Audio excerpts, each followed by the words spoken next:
Hi everybody, it's Lisa and it's time for another Verbling class. It's 11 a.m. and that is the Pacific time zone, which is where I am. I am in Washington State. My name is Lisa and I'm one of the Verbling teachers. While I'm waiting for people to join the class, I just want to talk a little bit about Verbling and also about what we are going to do this hour in this class. So first of all, as you know, Verbling is a language website, a place where you can come to take English classes, like with me or one of the other teachers. And we offer classes basically every day, all day long and all night long, because we have teachers who live in all parts of the world who are all native English speakers. Many of them are from the United States, like myself, and many of them are also from other English-speaking countries like Canada or England. And so you have an opportunity pretty much any time of the day or night that you are interested to come and check out an English class. That's one part of Verbling. The other part of Verbling is you can come and get a partner. So if you're interested in doing just some one-on-one with somebody, like getting a partner who speaks English and maybe you speak Spanish, then you guys can trade and help each other by just having simple conversations or talking about things that are going on in your life, just to be able to practice speaking. That's one of the most difficult things when you are learning a language, is to find native speakers of that language to speak to. So that's what Verbling is here to provide you with opportunities to hook up with people from all around the world, and also to take these English classes, which are free. Now, we do have a premium membership, which you can pay $25 to get, and that allows you to get reservations in the classes, because sometimes the classes can get full. So if you don't have a reservation, then you just wait a couple of minutes and then you will see the join class button, which is probably available now, as I see many people are coming in. And just click on the join class button and then you will come into the class. When you come into the class, if I hear some background noise, I might mute your microphone. And if I mute your microphone, then you'll just see that it's red up at the top of above the Verbling chat box. There's a icon, that's a little picture of a microphone. If it's red, then that means your microphone is muted. So yeah, and then the Verbling chat box. So it looks like we have some people in today. Welcome everybody. Hi there. I'm just going to wait another minute or so to give other people a chance to click on that green join class button. If you want to join the class, that's how you get into the Google Hangout. Once you are in the Google Hangout, then you can leave your video camera on if you want. If you want people to see you, like I have my video camera on, you see me moving around, this is live. And if you don't want people to see you, or if you have a slow internet connection, then it is better to leave your camera off and just leave your microphone on so I can hear you. So I gave a description of this particular hour as what we call academic English.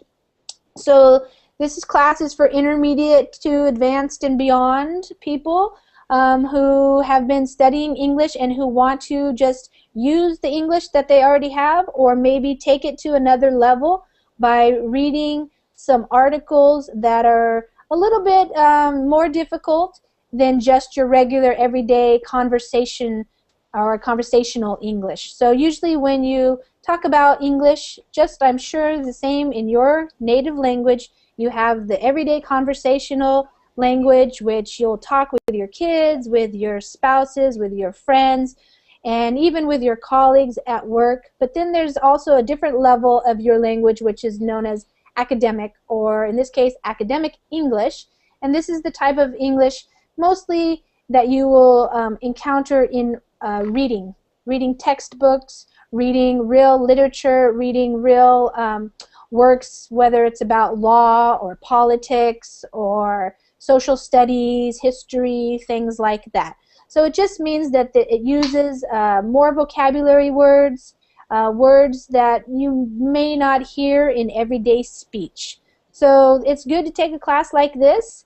If you're interested in that level of English, maybe you need to practice because you want to study abroad at an English speaking university or something like that.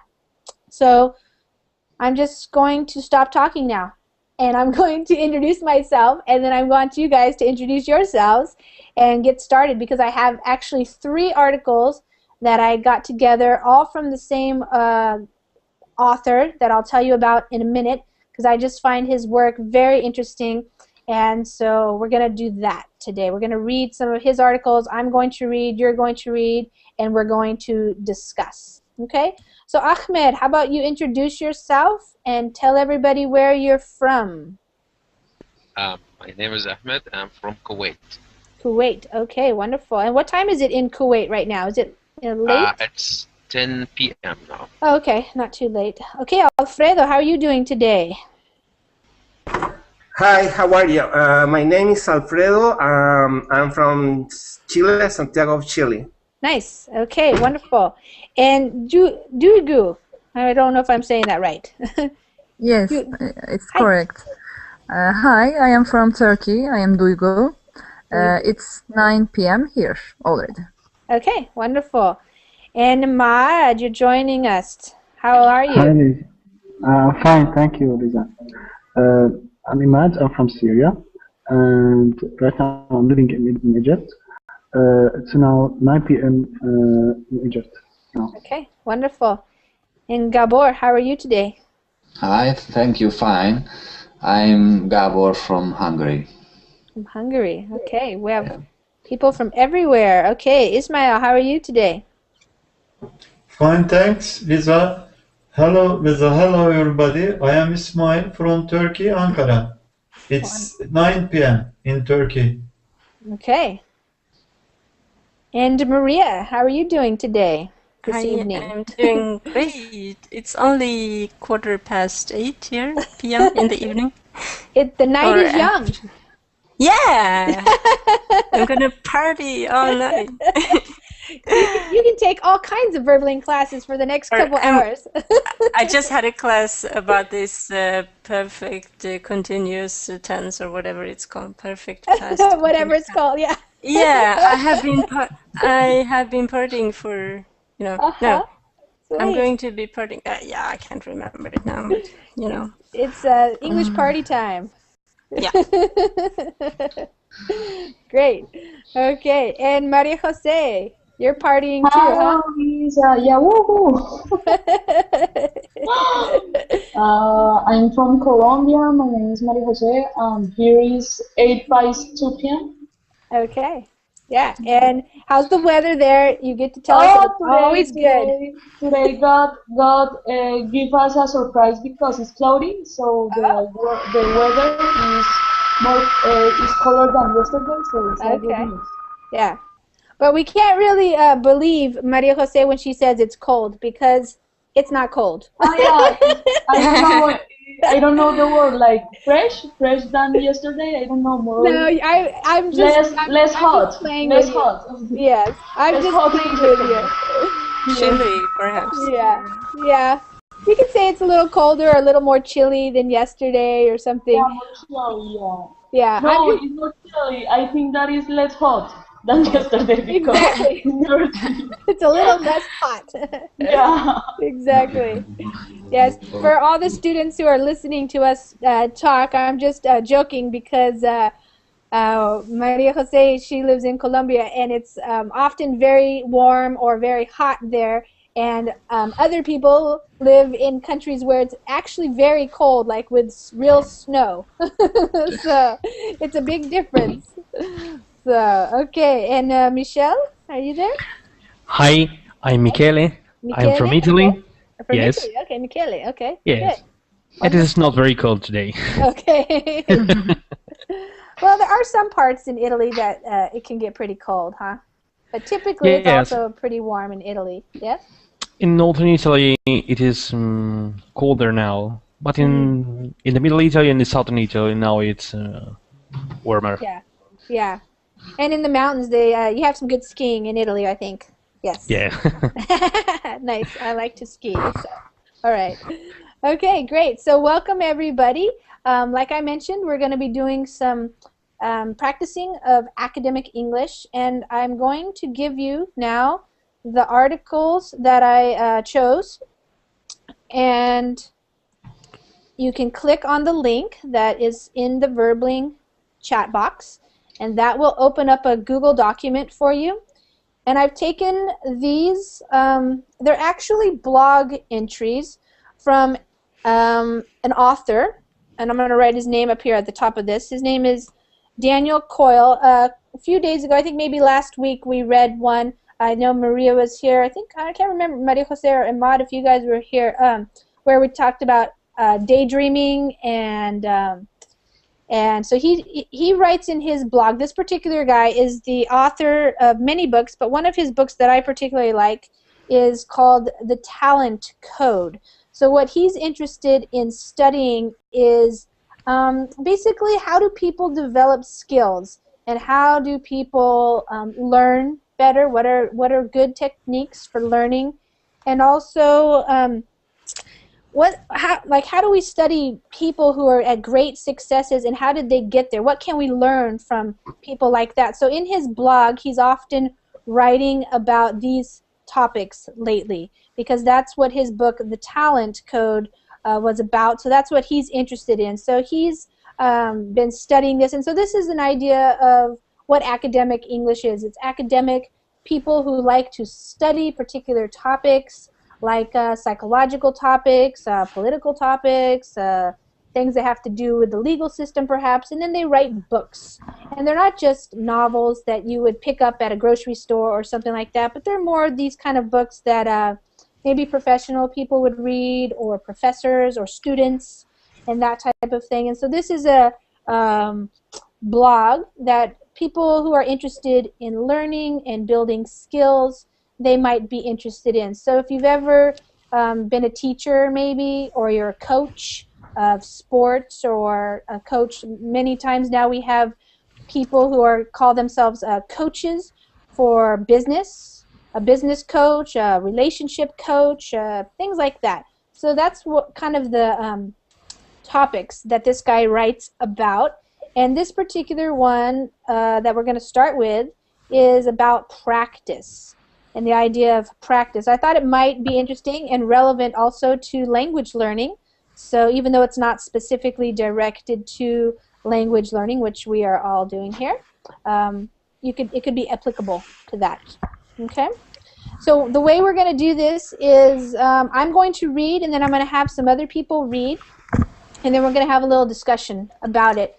And what I would like people to do in this class is speak up, because I'm going to be asking some questions, and sometimes when I do this, it's a little quiet in class, but this is going to be more of a challenge for people to not just tell me exactly what you read about, but give your own opinions or your own experience. So I want you to be listening and reading with that in mind, so that you can come up with some kind of a response that is maybe a little more personal to you, and how this may or may not apply to your life if you've had any experience. So when we're reading it, just be thinking about that.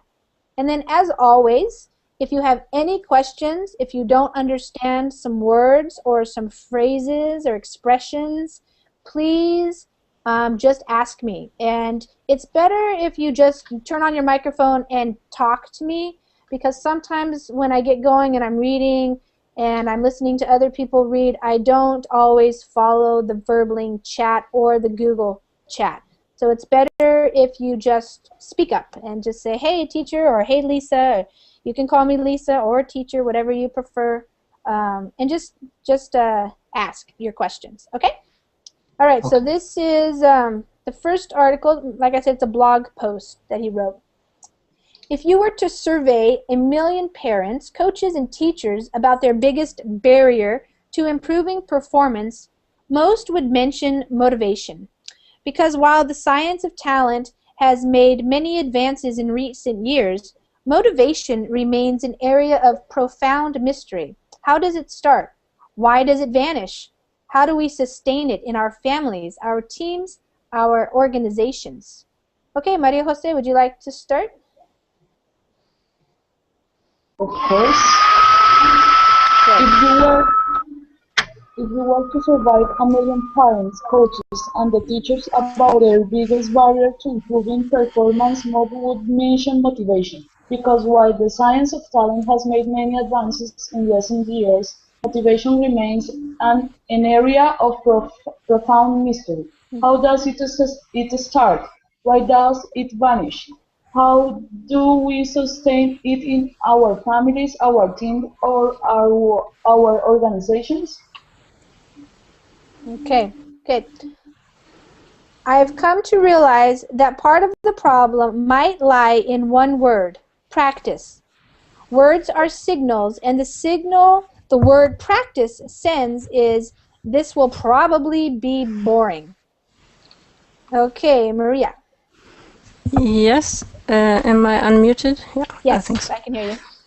I've come to realize that part of the problem might lie in one word, practice. Words are signals, and the signal the word practice sends is, this will probably be boring. Right. All right, practice tells a story of dutifulness, obligation, of putting in required hours. It's vague, devoid of spark or specificity. A slice of white bread and soggy peas slapped on a dinner plate. So what is soggy peas?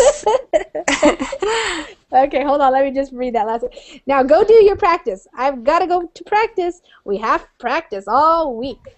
Okay, so before you read, Ismael, I will answer Maria's question. Soggy peas. Soggy means wet. Okay. So, but peas, peas are those little green things. Yep, a vegetable. But you can also, when you talk about soggy, like if you fell into the river, for example, you would have soggy clothes, wet, dripping, and also, if your bread is soggy, it means maybe you spilled your milk on it or something. It got all wet, so it's soggy. Okay. Okay, Ismail, why don't you read those two little paragraphs? Okay, Lisa. Practice tells a story of dutifulness, obligation of putting in required hours. It's vague, devoid of spark or specificity,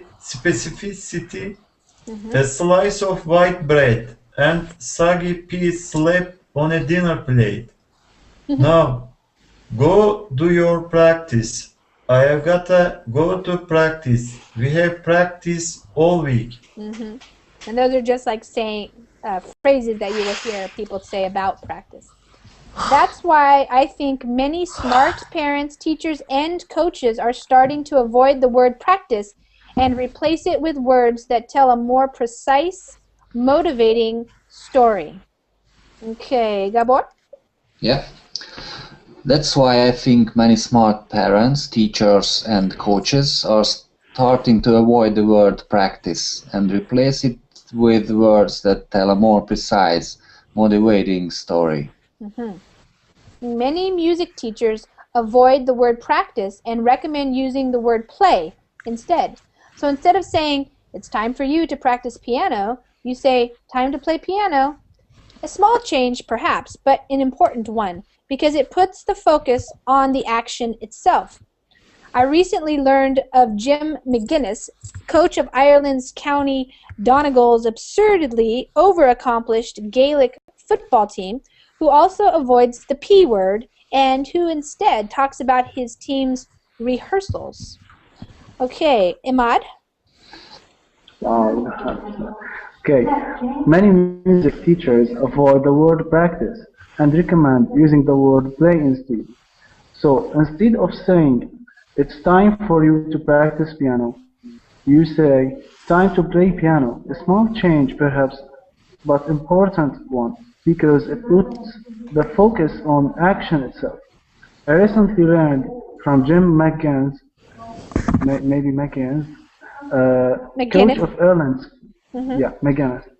Coach of Ireland's country Donegals. Donegals, absurdly, over-accomplished Gaelic football team, who also avoid the P word and who instead talk. He didn't mention the practice. He said only P word. Who instead talk about his team's rehearsals. Rehearsals, right, instead of the P word. I love that. McGinnis's team doesn't aim to practice in some general way. They rehearse specific plays over and over so that they can hit their marks with timing and precision, exactly as an actor or a musician might. Exactness is the goal, so rehearsal is the right word. Okay, Duygu? Okay. I love that. McGinnis' team doesn't. Yeah. A lot of S's there. Yeah. Yes. McGinnis' team doesn't aim to practice in some general way. They rehearse specific plays over and over so that they can hit their marks with timing and precision. Exactly as an actor or musician might. Exactness is the goal, so rehearsal is the right word. Yes. I've heard some musicians refer to their practices as workouts, which I like because it implies a muscular specificity. I need a couple more workouts on the new guitar solo is far better than I need to practice that new guitar solo. Okay, Alfredo.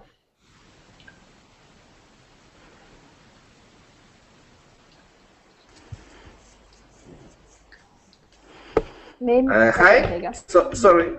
Go ahead. I can hear you. From where? I've heard some musicians. Yes, I've heard some musicians. Yeah, okay.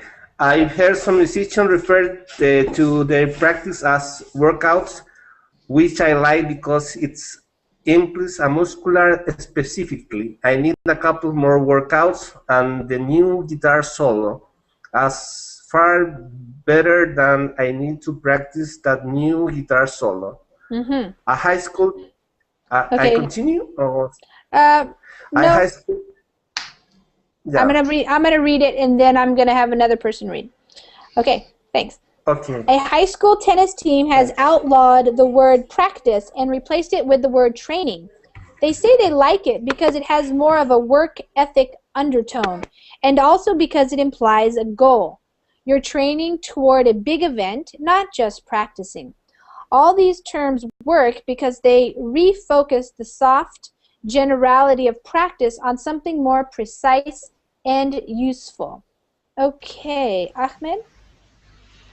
Yes, a high school tennis team has outlawed the word practice and replaced it with the word training.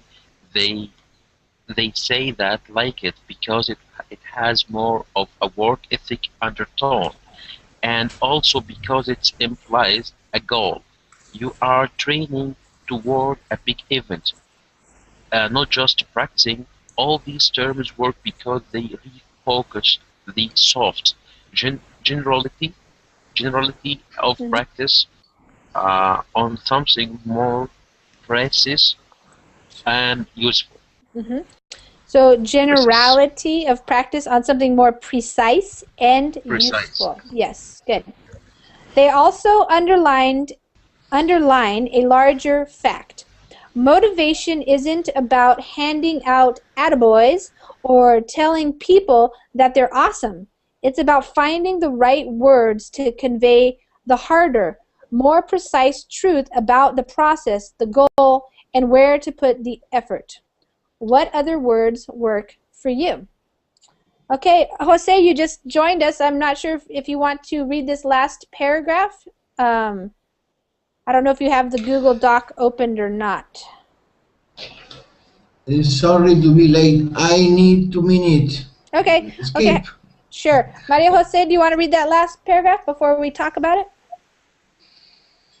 Okay. They also about are you starting they also, yes? Yes, exactly.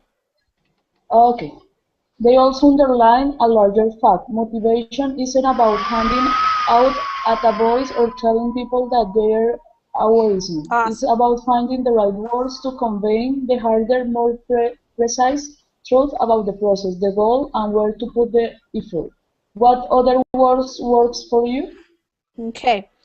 All right, good. So now we've read through it once, and who wants to tell me what they understood from the article so far? Gabor? More or less. Okay. Tell me one of the things you think it's talking about.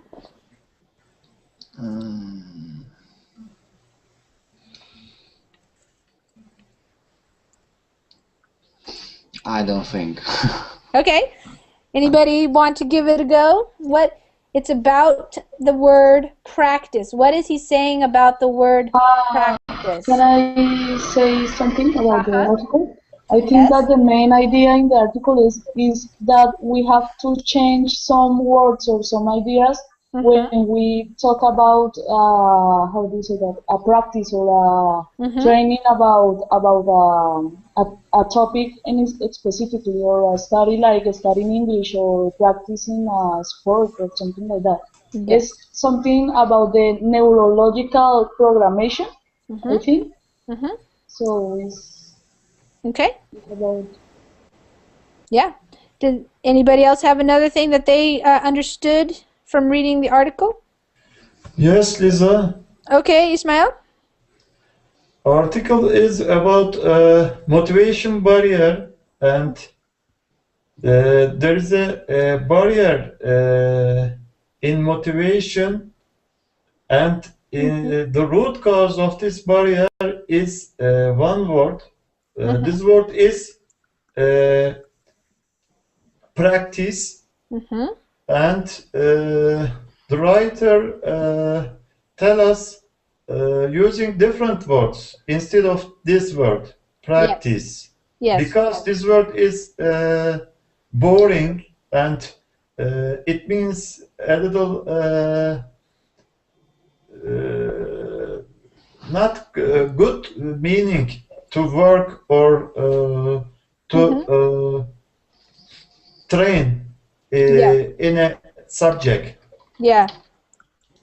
Yes. So that's what he's writing about. He's saying that there are several people, like parents, coaches, and teachers, who have started to notice that using the word practice with students or with athletes and people who are trying to learn something, a skill or play a sport or something like that, that when you go tell them they have to practice, or it's time to practice, or you have to practice every day, that word seems to affect people in a negative way. They think of it as, oh, this is going to be something boring, this is going to be something I have to do but I don't really want to do. And so instead of using the word practice, people are trying to come up with some other words that don't have that same effect on people. Okay, so let's go through the article a little bit to make sure everybody understands it, and then I'm going to ask you what you think about the word practice and what your own experience has been in learning new things, and what types of things have helped you to keep going, to keep your motivation up. Okay, so here I'm going to read again.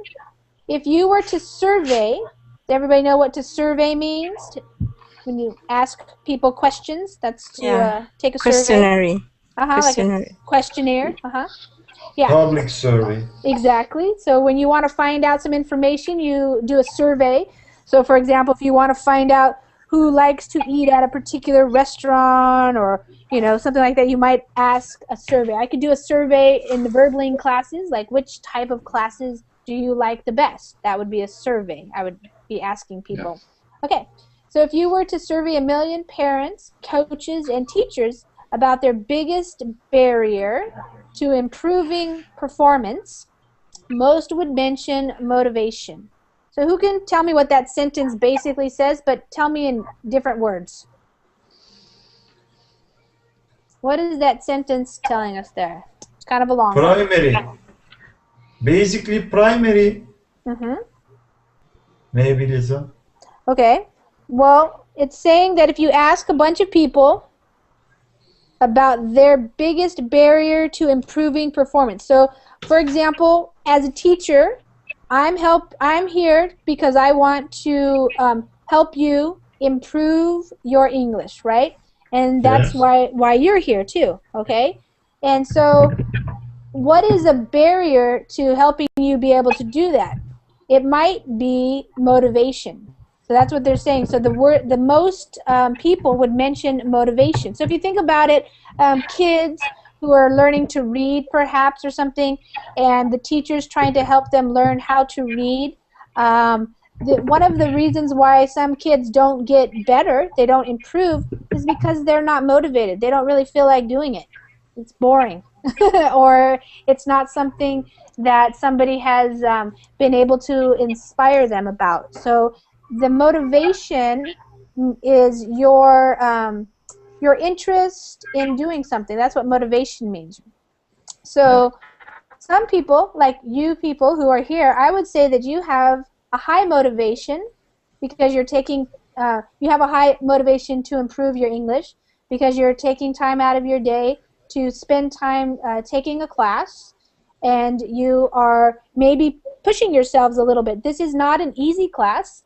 I'm not speaking at a very beginning level of English. We are reading something that is something that native English speakers who are educated are reading. So you're challenging yourself, so you have motivation. So that's not what's always happening, though, with some people. So let's continue to read. It says, because while the science of talent, so studying people who have talent and who do good things and are very successful at what they do, has made many advances in recent years, motivation remains an area of profound mystery. What does that word mean? Those two words, profound mystery. So the Maybe places where still, yeah. Yeah. Go ahead, Maria. Maria? okay, maybe the area is a total, how do you say, total doubt or a total mystery because it depends of many situations like the personalities, the neurological development of the people and such as that. Exactly. So a profound mystery, profound can mean deep, or it could be it's just a very deep mystery. So it means like we don't really understand why some people are motivated and they stay motivated a lot. And some people start out motivated, but then they lose their motivation. Lisa, I have a question. Can I ask about? Sure. And the second line, Daniel said, the biggest barrier to improving performance. Is it correct to say improving performance? Or yeah. So say that again. It says here, if you were to survey 1 million parents, coaches, and teachers about their biggest barrier to improving performance. Yes, that's correct. So improving here is not a verb? It is a verb, but it's not used in the infinitive way. So it would not be correct to say to improve. The biggest barrier to improve performance. Improving makes it a little bit more like it's an ongoing thing. It's something that's happening, so it kind of implies action. So a barrier to improving. It's kind of an expression, I would say, as well. So you wouldn't say a barrier to improve performance. Yeah. Yeah. I can see how that would be a little bit confusing. Yep. Yeah. Yes. But yeah, I don't know what happened to Pamela. Okay, Pamela, you can try coming in again. And then just click on that microphone and it will turn on so I can hear you. Okay, so basically he's asking these questions. I'm going to put them there. How does it start? So how do people get motivated in the first place? For example, how did you get motivated to speak English? Or how do people get motivated to learn how to swim, or to learn how to ride a bike, or to learn how to prepare a car, or something like that? And why does it vanish? Vanish means it goes away. It disappears. Sometimes all of a sudden you don't feel like playing the guitar anymore and you don't ever pick it up again. It just vanished. You had no more motivation. And so these are questions that people like this guy are asking because he's trying to help figure these things out to help people succeed. And so the next question says, how do we sustain it? So that means how do we keep it going? To sustain something is to keep it going in our families, our teams, our organizations. And he says, I've come to realize that part of the problem might lie in one word. So he's just coming up with this idea. He's not saying that he for sure knows this happens all the time, but this is what he came up with. Maybe it's the word practice. And if we use another word, maybe it'll be more interesting. Because he's saying here that words are signals, and the signal the word practice sends is, this will probably be boring. So it's sending that signal to people. Do people agree with it?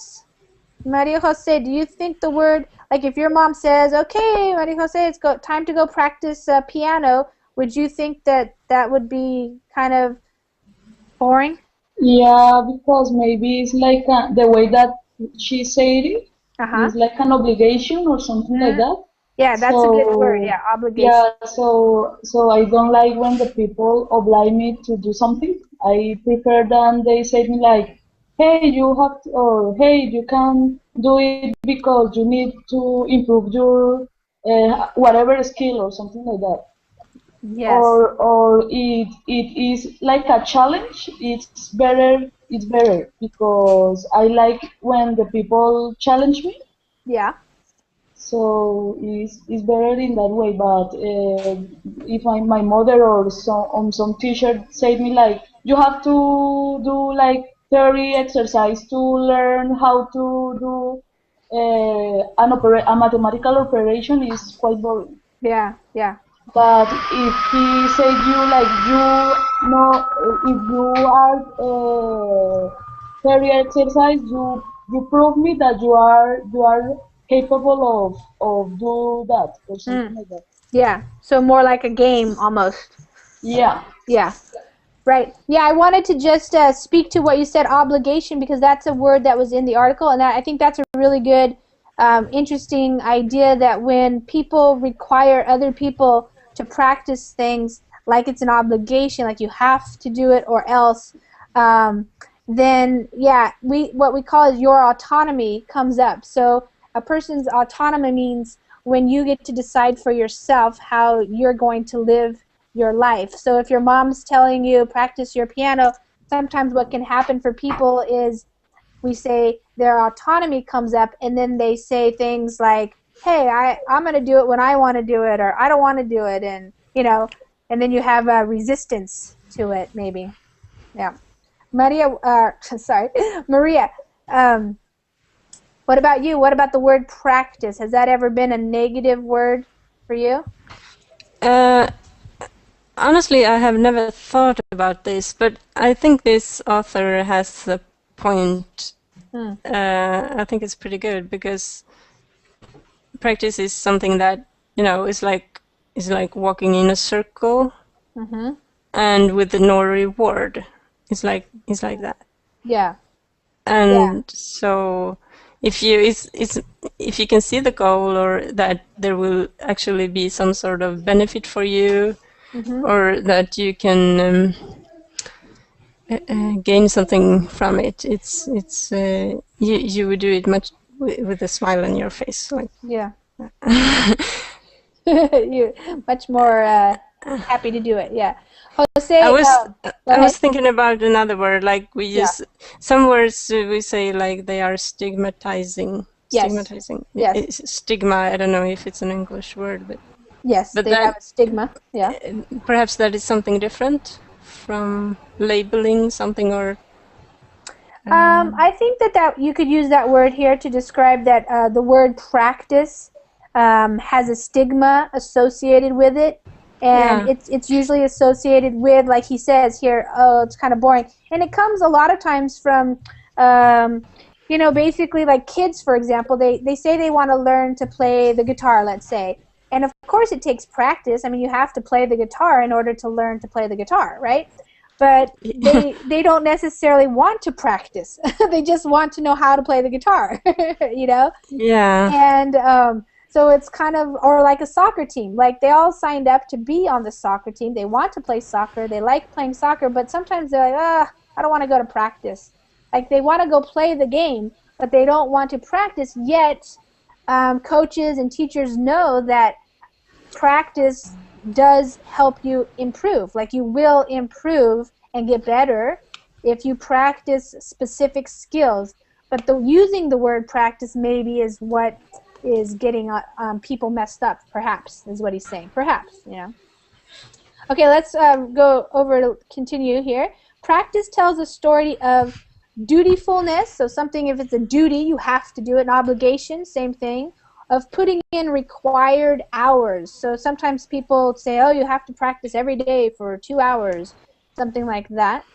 It's vague, devoid of spark or specificity. A slice of white bread on soggy peas slapped on a dinner plate. So why do you think the author chose to put something like that in there? What is he trying to get across? What is he trying to get across here? About the soggy piece? Yes. Yeah, why would you write about, it's like a slice of white bread and soggy peas slapped on a dinner plate. It's a metaphor. Sorry. Avoiding food. Mm-hmm. It's Yes. disgusting. It's disgusting. Yeah, exactly. So if somebody gave you a slice of white bread and some soggy peas for dinner, do you think you would be excited about that? No. No, no, you wouldn't be excited.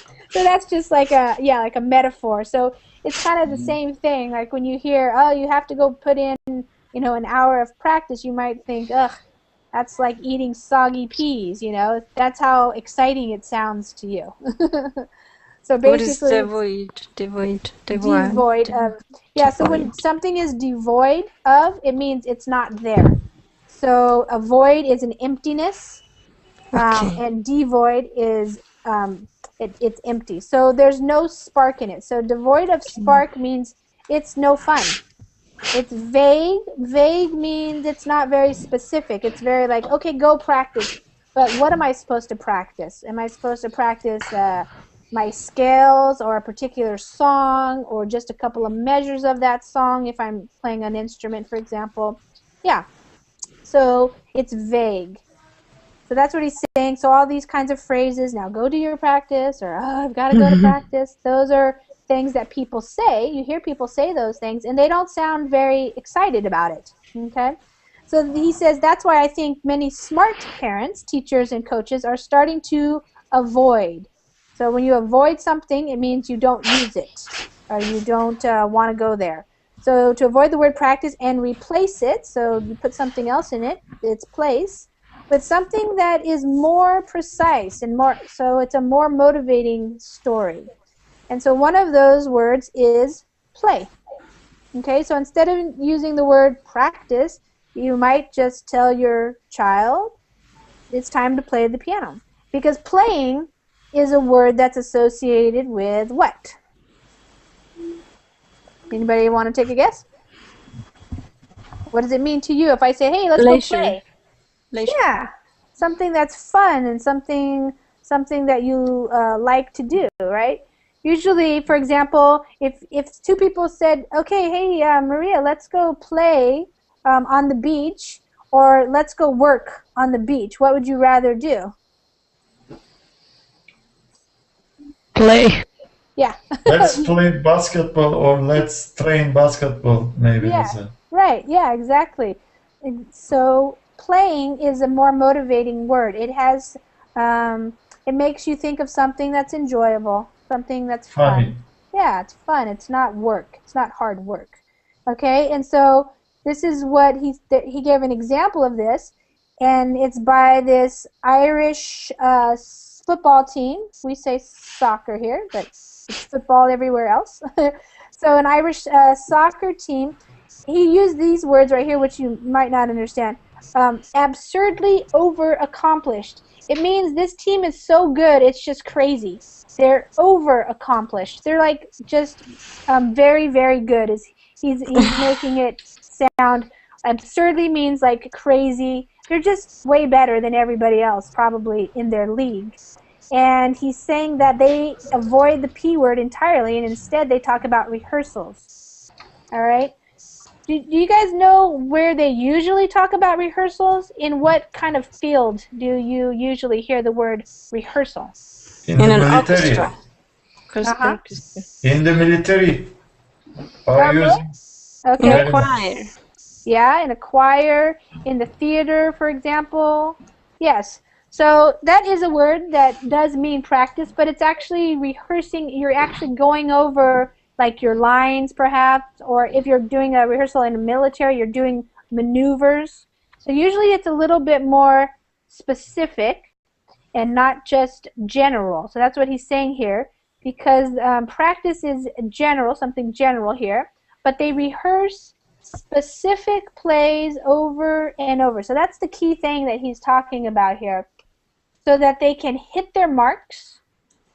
Hit their marks is an expression that means, for example, if they're playing football, soccer, they are able to make their goals or make good passes maybe, or basically when you hit your mark, it means you do what you needed to do, whatever that is. Make a goal, shoot a basket, make a good pass, something like that. Accomplish something. Yeah, accomplish something. And when you practice a certain skill over and over again, then you get really good at it, so that every time you're doing it, you'll have more success with your timing and your precision and all the things that you need to make that, to accomplish that. So it's really working towards a specific goal, okay? So that's why he's saying he likes that they use that word, because it doesn't sound vague then. It sounds like they really know what they're going to be practicing, what they're going to be rehearsing. Not just some like, oh, let's just go kick the soccer ball around, you know? All right. So another word that he's heard is workouts. And the reason why he likes this is because what? Who can tell me right here? Why does he like the word workout? It's like, yeah, he implies a muscular specificity. Yeah, exactly. Yeah, so you have to do your practice, the B word, and your muscular action or effort.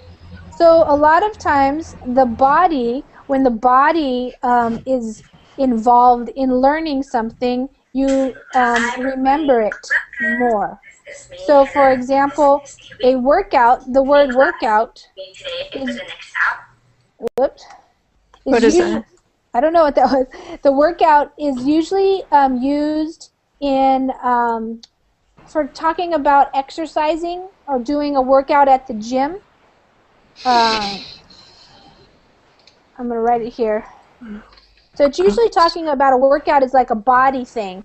But what he's saying is that what they've learned is when you incorporate body actions with things that you have to do, your whole body gets involved, then you remember it better. So sometimes you could think of a guitar solo, learning a guitar solo is just as using your fingers, but you're really using certain specific muscles, and those are going to your brain, and that's laying a whole foundation for being able to play that, right? So it's a whole body experience. It's not just one little thing. And so he's saying that that is another good thing is to do a workout. All right, and then training. Here's another word. And these people, the high school tennis team, they're training. I think the main thing is he's trying to do here is just keep giving us some examples of how you go from something that's not really very clear or focused to doing something that's very particular, very specific and precise, because that's how you're going to improve. not just by being vague and saying, let's just go do something. Okay? And in this last paragraph here, he says they also underline a larger fact. So motivation isn't about handing out attaboys or telling people that they're awesome. So this is a really important thing that he's saying here. To help people stay motivated, what's an attaboy? Anybody understand that word? That's a pretty obscure word. Which word? Attaboys. What does it mean? Motivation isn't about handing out attaboys. Anybody heard that word before, attaboy? No. Okay, so let's just envision in our minds we're at a soccer practice or a soccer training or workout or something, and there are kids kicking soccer balls around and playing and stuff. And if they're just playing and they're doing okay, and you're just going, oh, attaboy, that means like, hey, good job, or hey, you're awesome. So attaboy is what you say when you want to tell somebody that they're doing something good. Hey, attaboy. Like it just means that you have acknowledged that you saw them doing something good. But what he's saying is that's not very effective. That's not very useful to help people get better. So if I'm a coach and I'm walking around telling everybody on my team, oh, attaboy, or hey, you're awesome, good job, but they're not really doing anything, then I'm not really helping them get very good, right? I'm not helping them improve their skills. So instead of doing that, trying to make everybody feel good, he's saying that it's probably better to find words that convey, which means to tell you, to help you understand, that the harder, more precise truth about the process, the goal, and where to put the effort. Okay, so what's more important is that teachers and coaches and parents even, they make sure that the person who's trying to improve something understands the whole process, which is what we talked about the other day in the daydreaming thing. The process of what it takes to learn how to do something or how to improve something, the goal, which is what you want to achieve, and then how you should be doing that. Where do you put your effort? What do you work on? So, for example, if you want to play the guitar solo, you probably want to be working very specifically on that particular solo, not just playing any old piece, right? Okay, so now I think everybody has understood it. I want to know what keeps you motivated to do things. So Ahmed, what keeps you motivated when you are learning something new or trying to improve your skills in some area? About myself, yeah. For example, I'm here in this course because last time yes. I lost a good position in my career because my level of English. So it gave me a big push or a big reason to improve myself. Yes. This is mainly, and plus I'm trying even to improve my skills in all subjects what we are deal with daily. So would you say, I wrote it in the chat, I'm wondering, would it be accurate to say that you had a clear goal that you wanted that motivated you to come to class, for example? You want to improve your English and your goal is to get a better job or get another specific job? Is that true? No, it's not exactly, but my personality, I cannot accept, the failure. Okay. Yeah, so even this chance, maybe it will not come back, but I have to work on myself to improve myself. This is what I feel. Yes. Okay, great. Thank Carlos, you. how about you? How do you keep yourself motivated to improve your skills in whatever area you want? For me, I find the motivation when I think when I when I learn something new and I get skilled on it. I think in the future I will be able to apply this to my work, to my career. So I think that I will be better than I am at this moment. So I think it's a kind of personal, I don't know, superation. I don't know how it's the word, how it's said, but how to rise and to get better on my job. Yeah, good. Imad, how do you stay motivated to do things?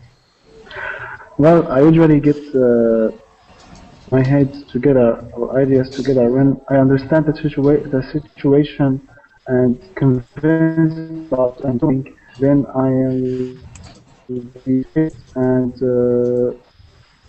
that no one can change it in a simple way. But to take this deep understanding, it will take so many time, Yeah. a lot of time, and this maneuver itself sometimes came out with bad consequences because it will take a long time to be motivated about something. So it's not working all the time. Sometimes you have to take your decisions that fast, that you should be precise and fast.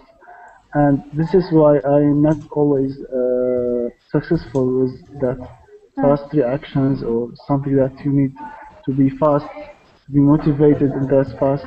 So, yeah. Okay. To be convinced, the first thing is necessary to be motivated about something for me. To be convinced that it's important? Yeah. Yes. Okay.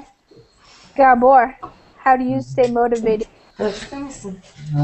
I always like doing what I'm interested in. Ya gidin şuradan ders yapıyorum ya. What is exciting. Yeah. So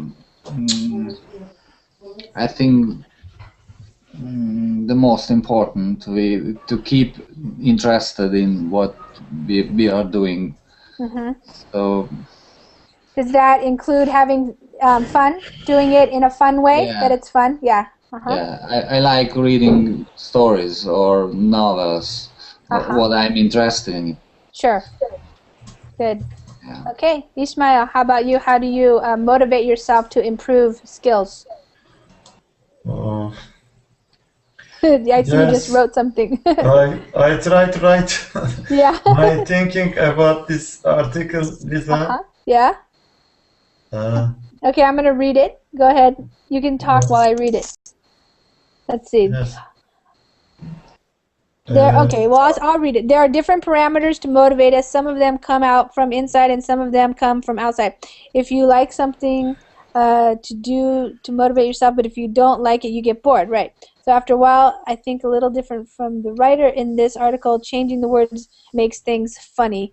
But, okay, so maybe you're not so worried about the language? Yes, I tried to write a little fast and I made some mistakes. That's okay. But I mean, you're like the author is saying he's concerned with the language, like using the word practice. But are you saying that you don't necessarily agree that that is so important? Yes, I agree a little. The writer, Lisa, but changing the word is not so important, I think. Okay. If you don't like the job, you can I see. get bored after a while. If you say, you can say train or play or workout. It doesn't so matter, I think. So, yes, it sounds like, for example, you were saying, say you have to want to play the guitar, and if you don't want to practice, then maybe you don't really want to play the guitar. Maybe you're not really that motivated if practicing seems boring to you. Is that what you're saying? Yes. Yes. Okay. Good. Okay, Jose, how about you? How do you motivate yourself? Hello. Hello. I maybe I feel that I must be doing but I don't know why I am motivation. Uh-huh. Maybe you just Maybe do things you like? yes, I like too Mm-hmm. much. Yeah. Okay. Maria, how about you? Well, yeah, I wrote a lot of words here, but and I also read along in the text Yes. below. I like that word consolidate. That even if you only work out Yeah, work for out. 5 minutes a day, it consolidates your skills. Yes. And if you don't, it actually erodes your skills. Uh-huh. Like Yes. it's fading away. So Maria's talking about the other stuff that I put below, which we did not get to, which I encourage you to read and also check out the video. It's really cool. But yes, that's basically where he's getting at also, is trying to be more precise. And he's saying that rather than just practicing once a week or doing something once a week in a very vague way, it's better to do it even every day for 5 or 10 or 15 minutes, but in a more concentrated way, in a more precise way. Okay? So for English, the way I would say that for English, and then we're going to have to go, and I think Maria Jose, you already shared with us that you like to have fun things that are fun and keep you motivated, and you like to learn and be expand your mind. I would say that for the way of doing this for English learning is, if you don't have a lot of time, rather than just maybe once a week you watch a movie or once a week you watch CNN or something, if you can find even 5 or 10 minutes a day to really study something that you want to learn, like maybe you're working on some phrases, or maybe you're learning how to write a paragraph with no errors or something, or you're working on listening to a specific conversation, that will be more effective than just kind of listening to any old thing and maybe you only understand half of it. So yeah, that's what I would say. So if you want to try that for language learning, you could do that. It's really effective.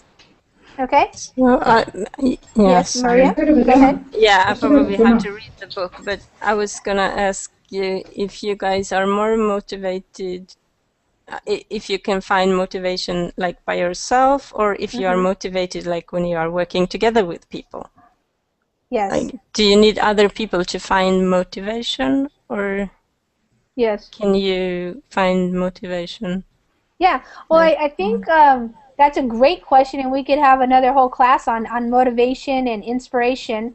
We don't have time to talk about it right now, but let's save that one for another class, and you guys could think about that if you want to come to a class. I'll put it up on the Verbling. We could talk about, studying, especially like learning a language. Is it more fun to just, be by yourself, listen to podcasts, watch movies, listen to classes, or is it more motivating to you to speak to other people, to work with other people, that type of thing, right? Is that what you're talking about, Maria? Yeah, exactly. Yeah, Okay. I was interested in your thoughts, but yeah. Well, I think that's a personal issue probably. Some people who are probably more extroverted and like energy, and they get energy from talking and being with people, they might benefit from being in a class or on a team or doing more one-on-one things. But some people who are a little bit more quiet or shy, and maybe even when they're beginners and not so sure about their skills, they want to work alone maybe, or maybe one-on-one. So, but I know what you mean. There's some people who get very motivated just because it's an internal drive that drives them to want to do something and improve and keep working at it. And other people like to feed off the energy and ideas that other people bring, and that's more motivating to them. So I think it's both. Yeah. And it's kind of a personal thing, and it might change. Maybe some topics you like to study on your own, and you're just motivated to do it, and then some areas, like maybe some people who play music hate to practice, but they really want to just play with people and they want to sing and have fun, and they get better that way. Yeah. Okay. All right, you guys. I love these classes. It's a very interesting topic. If you want to write more or ask me questions or something, you can do it on the Facebook wall that I have. It's a Verbling teacher Facebook page, and sometimes I post things there, and I can answer your questions there. Feel free to give me some feedback or ideas, and if you want me to do certain classes with certain topics, I'm totally willing to do that. So just let me know. Okay? All right, I gotta go Thanks, now. Lisa, for everything. Thank you, Okay, Lisa. thanks, guys. Bye, Lisa. Bye. Thanks for coming. Bye bye. Bye. Thank you, Lisa. Thank you, Verbling. Yes, thank you. That's one part of Verbling. The other part of Verbling is you can come and get a partner. So if you're interested in doing just some one-on-one with somebody, like getting a partner who speaks English and maybe you speak Spanish, then you guys can trade and help each other by just having simple conversations or talking about things that are going on in your life, just to be able to practice speaking.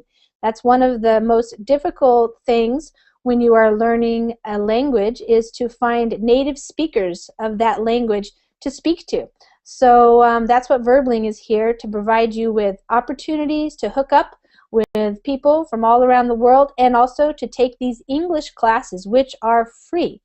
Now, we do have a premium membership, which you can pay $25 to get, and that allows you to get reservations in the classes, because sometimes the classes can get full. So if you don't have a reservation, then you just wait a couple of minutes, and then you will see the Join Class button, which is probably available now, as I see many people are coming in. And just click on the Join Class button, and then you will come into the class.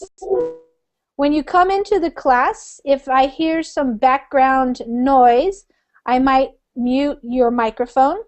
And if I mute, maybe take it to another level by reading some articles that are a little bit more difficult than just your regular everyday conversation or conversational English. So usually when you talk about English, just I'm sure the same in your native language, you have the everyday conversational language, which you'll talk with your kids, with your spouses, with your friends, and even with your colleagues at work. But then there's also a different level of your language, which is known as academic, or in this case, academic English.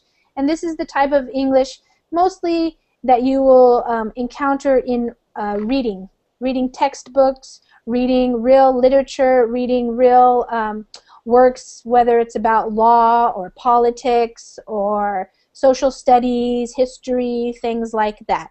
So it just means that it uses more vocabulary words, words that you may not hear in everyday speech. So it's good to take a class like this. If you're interested in that level of English, maybe you need to practice because you want to study abroad at an English speaking university or something like that. So I'm just going to stop talking now, and I'm going to introduce myself, and then I want you guys to introduce yourselves and get started, because I have actually 3 articles that I got together, all from the same author that I'll tell you about in a minute, because I just find his work very interesting. And so we're going to do that today. We're going to read some of his articles. I'm going to read, you're going to read, and we're going to discuss. Okay? So Ahmed, how about you introduce yourself and tell everybody where you're from? My name is Ahmed. I'm from Kuwait. Kuwait. Okay, wonderful. And what time is it in Kuwait right now? Is it late? It's 10 p.m. now. Oh, okay, not too late. Okay, Alfredo, how are you doing today? Hi, how are you? My name is Alfredo. I'm from Chile, Santiago of Chile. Nice. Okay, wonderful. And Duygu, I don't know if I'm saying that right. Yes, it's correct. Hi, I am from Turkey. I am Duygu. It's 9 p.m. here already. Okay, wonderful. And Maad, you're joining us. How are you? Hi, Liz. Fine, thank you, Lisa. I'm Imad. I'm from Syria, and right now I'm living in Egypt. It's now 9 p.m. In Egypt now. Okay, wonderful. And Gabor, how are you today? Hi, thank you, fine. Mute your microphone, then you'll just see that it's red up at the top of above the Verbling chat box. There's a icon, that's a little picture of a microphone. If it's red, then that means your microphone is muted. So yeah, and then the Verbling chat box. So it looks like we have some people in today. Welcome everybody. Hi there. I'm just going to wait another minute or so to give other people a chance to click on that green join class button. If you want to join the class, that's how you get into the Google Hangout. Once you are in the Google Hangout, then you can leave your video camera on if you want. If you want people to see you, like I have my video camera on, you see me moving around, this is live. And if you don't want people to see you, or if you have a slow internet connection, then it is better to leave your camera off and just leave your microphone on so I can hear you. So I gave a description of this particular hour as what we call academic English. So this class is for intermediate to advanced and beyond people who have been studying English and who want to just use the English that they already have, or